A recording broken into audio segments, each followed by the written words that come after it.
रात रात दोस्तों ये मेरा डे 18 मिनी लोग। और मैंने उठते ही सबसे पहले अपने लिए बनाई थी चाय और साइड में किया था दूध गर्म।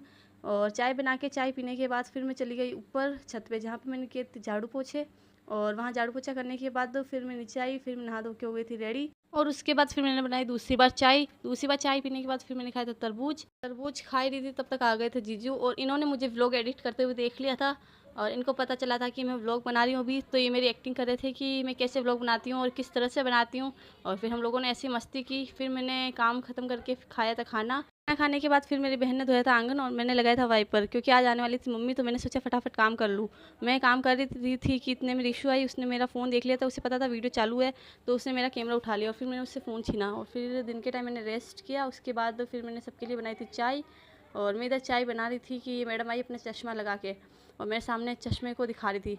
और उसके बाद फिर हम लोगों ने चाय पी। चाय पीने के बाद मैं इन दोनों को ले गई थी शॉप पे, जहाँ से इनको मैं दिला के लाई थी आइसक्रीम। आइसक्रीम लेके मैं पहुँच गई थी घर। फिर हम लोगों ने वो खाई और मैं थोड़ी देर बैठी रही। और शाम के टाइम पे मैं निकल गई वापस घर से बाहर, जहाँ से मुझे लाना था पिज़्ज़ा और सैंडविच, जो कि मेरी बहन ने ऑर्डर कर दिया था। और फिर मैं वो लेके आई थी घर पे। और घर पे आने के बाद मैंने वो सैंडविच और पिज़्ज़ा खाया। फिर रात के टाइम वापस निकल गई घर से बाहर, क्योंकि मुझे लाना था घर का कुछ सामान। मैंने वो लिया, अंकल ने वो सामान पैक किया और मैं लेके आ गई थी वापस से घर। घर आने के बाद फिर मैंने खाया था खाना।